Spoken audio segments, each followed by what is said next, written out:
So if you were hoping for another night below zero, you're in luck. More Arctic air is making its way through Colorado tonight, and with that, another round of snowfall as well. That's just a double blessing.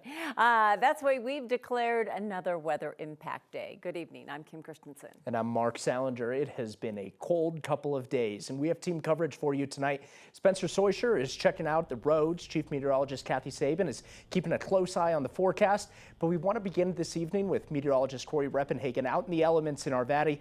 Corey, I should say, this is your type of weather. This is what you live for.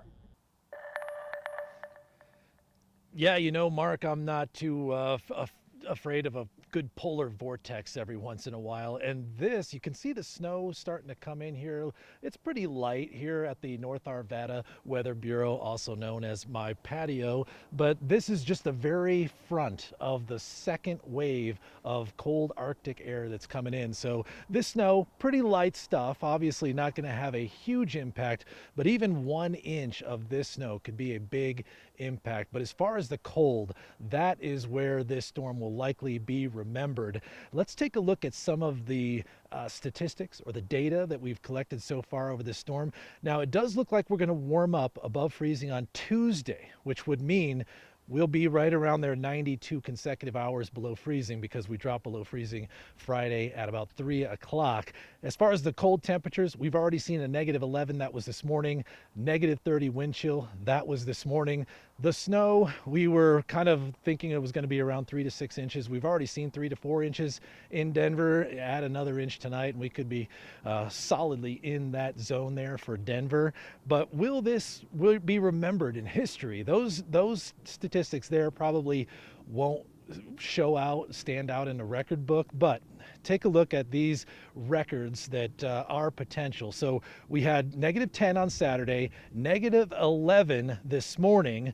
Those actually about 9 degrees away from actually tying the all-time record for those dates. The next 2 days, you'll see we do have an opportunity here, probably coming up on Tuesday morning, where the actual record is only, I only say only here, -15 degrees. So we'll be, threatening that possibility. But overall, just a big high impact Arctic blast here, but not likely going to stand out in the record books. And Kathy, as far as this snow is concerned here, it looks pretty light. It is kind of blowing sideways a little bit, which gets the wind chill up, but I don't think anybody's going to be too upset if we only get about 1 inch out of this thing. And you were saying it would take hours to get 1 inch. I mean, just the way that snow is falling and that dry air in place. So thank you, Corey, so much for that great information, kind of boots on the ground as the second Arctic front is moving in from the north. And the cold is really going to be the big story, but it is now snowing again in Denver. And I don't think any of us are really ready for that, with the snow and ice still on the ground for 48 hours. It is light, as Corey mentioned, going for a trace, maybe 1 inch in some areas, a fairly fast moving band moving in from the north to the south. But if you're walking and driving late tonight or early tomorrow, it will be impactful for you.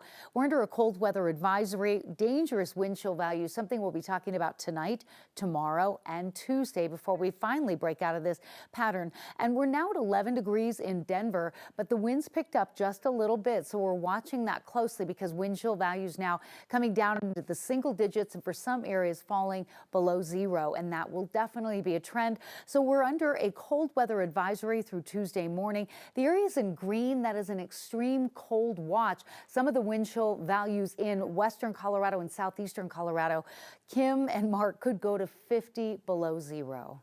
Oh, that is cold. So this latest round of snowfall that we've been talking about could make travel even trickier tonight. Yes, if we haven't seen enough lately. 9 News reporter Spencer Soisher and photojournalist Foster Gaines are on the roads for us tonight. Spencer, tell us what you're seeing. I mean, I can't see outside your window. How's it feeling out there? Well, I'll show you outside my window, Kim. This is what it looks like outside my window. Not that great, although I would say this is probably as bad as it's looked as we've headed north from the station near downtown Denver. Now we're approaching about Frederick on I-25 north. What's interesting here is the visibility is probably worse than the roads out here. The wind is blowing off the little spots between the lanes wherever plows would normally go. It's also blowing a little bit of the snow that's on the side, but as you can see, snow is starting to accumulate a little bit here on the roads as well. Another interesting aspect here, about -4 degrees is when the liquid de-icer will freeze, so CDOT kind of has to figure out where they would have to switch to the less affected solid de-icer, where it wouldn't freeze. But coming back here right now, it doesn't look nearly as bad from where we're standing as it might look to you here on camera. You see the wind blowing off this snow from this car in front of us. But overall, the roads themselves are not in terrible shape. It's just more the visibility that's the issue at hand. We'll send it back to you guys in the studio. Okay, thanks It's for been driving. that way for a bit now. It's I just not know. melting away. No, it's not, but they've made good timing because they left Yeah. here not that long ago and they're already up by The roads have Frederick, been so. fairly clear over the last couple of days. So volunteers are helping people experiencing homelessness make it through this dangerously cold weather. Janet's Kitchen gives out hot meals every Sunday on the corner of Curtis and 16th, no matter the weather. It's a grassroots effort that started over a decade ago. The numbers of people who have nowhere to go and are hungry, and many times they tell us they haven't eaten in days when they get here, and so we're grateful to be able to provide a hot meal every week. In weather like this, a lot of people would have been in shelters and not come out, but this morning organizers say they served about the same number of people as they normally do. Denver will carry on a Martin Luther King Jr. Day tradition. Despite the extreme cold, the 39th annual parade will start later than originally planned, 10:30 tomorrow morning. The ceremony will be shorter. There will be hand warmers, hot drinks, 4 warming centers along the route from City Park to Civic Center. Organizers point out that given the choice, Dr. King would have preferred cold weather to everything else he endured in the fight for human rights. Dr. King and his followers, they marched against death threats, being stabbed, being spat upon, having rocks thrown at them. And they did it for justice. They did it for peace. They did it for humanity. So the weather is not one of our challenges. Organizers are asking you not to come out if you have certain medical conditions. They also ask you not to bring small children or animals. If you can't march, consider honoring Dr. King's legacy through an indoor service project. When it is this cold outside, some of us would do just about anything to stay warm, and that includes exercise. Yeah, 9 News reporter Rachel Krause takes us to the warmest place in town. Waking up to below zero temps, it's hard to want to get out of bed, much less out the door. It's 7 degrees outside, and in about 5 minutes it's going to be 98 degrees. So where else can you do that in Denver? Your left knee grounded. Braving the bracing cold a little easier when tropical temps await. It's because I just love the heat. It just feels so good. It is. It is. It's very steamy. Talon Roberts is teaching hot yoga Sunday morning in Sunnyside at the River Yoga. Release your right hand to the mat. A popular spot when the temps drop. Today will be absolutely full class. Yeah, and it was filled up as of last night. So people are prepared. They're gonna get out of bed to be here. Heat and humidity hitting yogis right away. Yeah, like I'm a 50-year-old sweaty guy in that class. I might be the oldest person in there.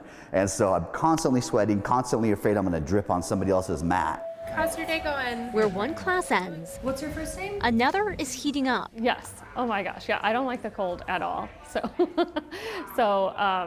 Yeah, coming and being warm, warming up, sweating it all out. It feels great. Warmth greeting yogis walking in for full classes. They definitely are packed, especially in January with all the resolutioners coming through. Exhale, ragdoll move, full rest. Hillary Onschlager settles students into the flow. If you're looking for that nice hot sweat, we've got you covered. A sauna and a workout all in one. While Temp Sunday climbed into the teens, here 95 feels just right. Oh, absolutely. There's no shortage of sweat. The floors definitely get a little slick, and we make sure we clean up between every class. The heat, not for the faint of heart, but Kristen Brennan says this sweaty Sunday sure beats jogging through the snow. Oh, I would never do that, but I'll always get myself here, get into the warmth. In Denver, Rachel Krause, 9 News.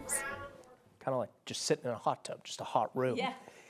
So stick with 9 News for updates on this Arctic blast, both the cold and the hot. You can follow along streaming on 9 News Plus. It's free to download on your TV.